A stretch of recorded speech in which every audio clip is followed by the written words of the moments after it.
I'm Rosh Aguilar. I'm Sinata Tris Alegre.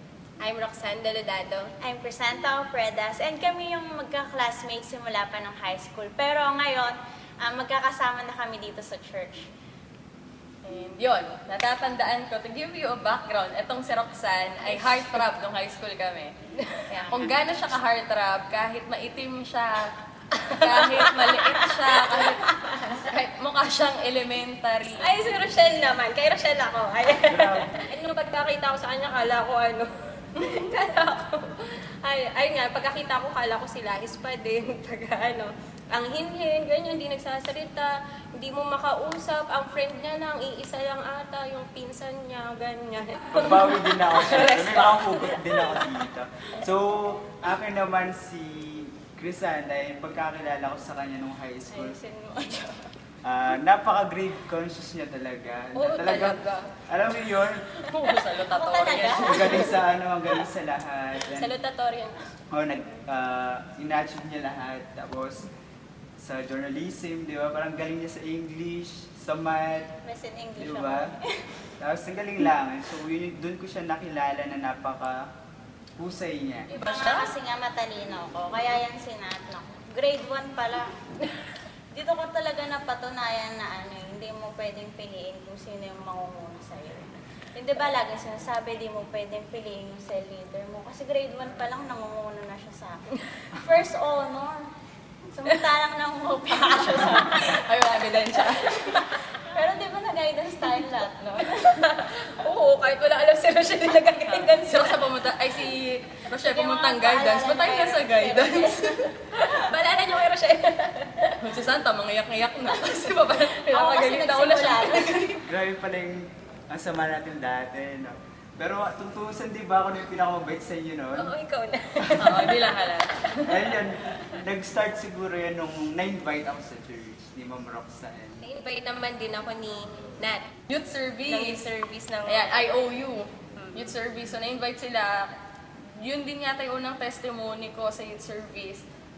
Tapos yun, sila talaga yung unang 2 taong nadala ko sa church na di ko na-imagine na may pagbabago pa pala tong mga to. Pati ako, na parang ganun. Akala ko mabait ako Wala nung nang high pag-asa. school, tahimik.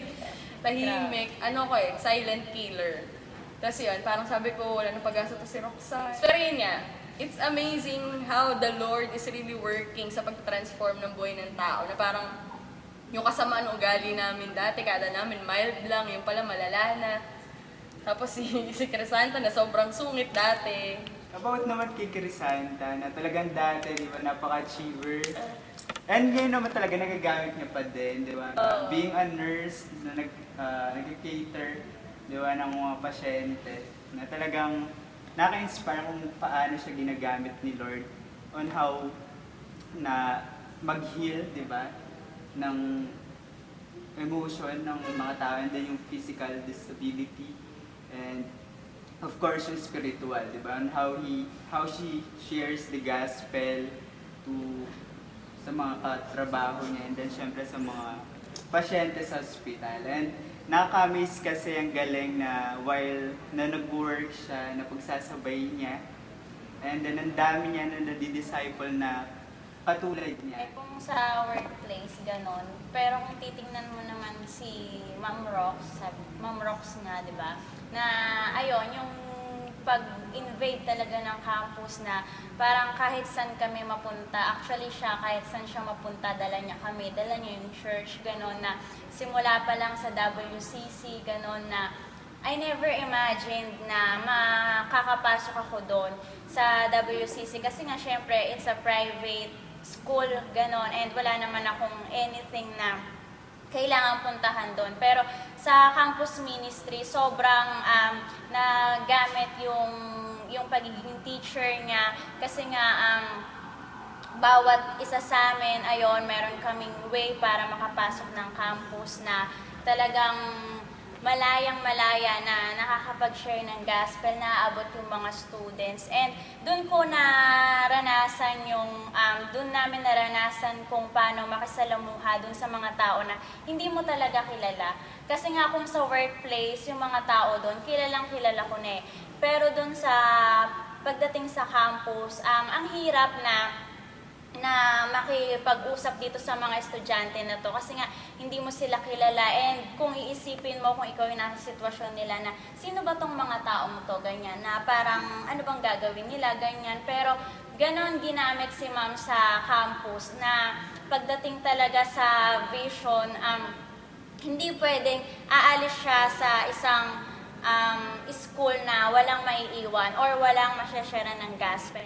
Sama kami ni Santa noon na no high school, umaattend natin kami ng mga ganito, fellowship, ganyan. Parang devoted kami, ganyan. Tapos parang in love kay Lord. Pero nung nag-college na, parang nawala, ganyan, na palamura. Basta end na ng mga high school. So, naging palamura na peer pressure, ganyan. Feeling ko astig ako, ganyan. Pero yung ang galing na parang binalik pa rin ako ni Lord sa Kanya. And may isang tao talaga na hindi sumuko sa akin. Ayun nga, si Nat yun, na ang tawag doon, sobrang thankful ako lagi kay Lord kung ano ako ngayon. Laging siya yung sinasabi ko sa Kanya na thankful ako lagi. Kung ano na-achieve ko, laging sinasabi ko thankful ako lagi sa buhay niya. Kasi nga, ayun nga, rebelde ako talaga dati. Feeling ko kasi magaling ako nun eh. Ma-pride ako. At maganda siya. Kaya nga parang pag may sinabi sila, ayaw ko sumunod, ganyan. Basta gagawin ko yung gusto ko, ganyan. Yun, lalo na yung nag-uumpisa pa lang, ganyan. Basta gagawin ko to, ganyan. Alam ko na to, ganyan. Wala. Tapos hanggang sa minsan, nung umpisa, natatakot si Nat na i-disciple ako. Pero ang galing paano siya pinatapang ni Lord para i-disciple ako. Na sobrang ina-admire ko siya, paano siya tumapang. Kung kalahan nyo matapang na talaga siya, hindi. Tumapang na lang talaga siya along the way. Kasi naging madaldal na, dati di nagsasalita, ganyan. Tapos yun, ngayon di ba, nagpe-preach na kung saan, nagpe-preach sa iba't ibang churches, ganyan, nagme-mentor na, yun. Kaya sobrang thankful ako sa buhay ni Nat, and even nga sa workplace din, ginagamit siya, nakailang works na siya, ganyan, pero nai-invite niya yung mga ka-work niya doon. And even yung families niya, nadadala na, and mayaman to. Alam niya. Ayun, papagawahan ng bakit, dumidikit lang din. Ayun nga. Grabe yung bless kung paano in-elevate si Nat ni Lord. Pero si Rochelle talaga, there was a time na nakasabay ko si Rochelle mag-file sa PRC na parang doon lang kami talaga nagkaroon ng moment para kilalanin yung isa't isa. Na hindi kilalanin isa't isa for other reasons. Pero yung parang kwentuhan namin na parang every buka ng bibig ni Rochelle, babanggitin niya si Lord, babanggitin niya yung grabe yung mga tao, dapat ma-disciple, kahit yung mga nasa kalsada, na parang kahit nagtatouch siya sa disciple niya, iisipin niya yung mga nasa labas ng sasakyan namin. Ilan kaya yung dito? Ilan na kaya yung disciple dito? Grabe yung mga grabe rin nangyayari sa Pilipinas. Pero yun, sobrang amazing how the Lord really worked sa buhay ni Rochelle, na parang ngayon, nagdi-disciple na din. Tapos sabi niya sa akin noon, naalala ko nung bagong tanggap siya sa work niya ngayon, sabi niya, pumasok ako dun sa work kasi gusto kong malaman yung culture ng mga tao sa ganung work. Tapos sabi niya, gusto ko kasi na baguhin din yung kultura nila, na parang pwede naman eh. Sabi niya, nandun ako na-bless sa sinabi niya, pwede naman kasi. A man of vision talaga, si Rochelle talaga. Galing talaga ni Lord sa buhay natin. So yun, dati ako na walang confidence, di ba, to reach out to other people. But God, di ba, binold niya yung buhay ko na para magamit niya sa kadakilaang bagay. And I am now currently working as a customer service representative sa Pasay, and I'm praying na may plant ako ni Lord sa isang school this year na talagang ma-invade, ma-reach out yung mga tao to really share the gospel to them.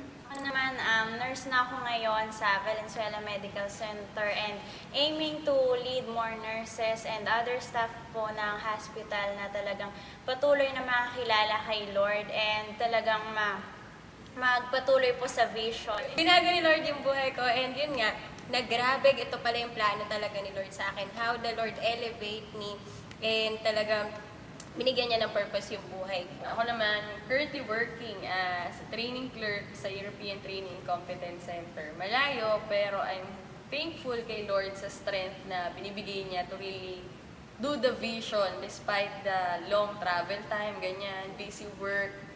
And I'm also praising the Lord that I met these people talaga na parang naging part sila ng buhay ko nung high school. And I never imagined na hanggang sa paglago kay Lord kasama ko sila. Yung mga pangarap namin dito. Hindi ito yung pangarap namin dati, pero ginulo ni Lord. And dito namin nakita yung purpose namin na kailangan pala talaga sumunod kay Lord para malaman mo kung saan ka talaga niya ililid. I am Nat. I'm Rosh. I'm Roxanne. I'm Crisanta. And sabi nga sa Proverbs 17:17, A friend loves at all times. We are alumni of Maria Clara High School Batch 2008. We are world changers. We are disciple makers. We are campus invaders. We are workplace invaders. And we are royalties. To God be the glory.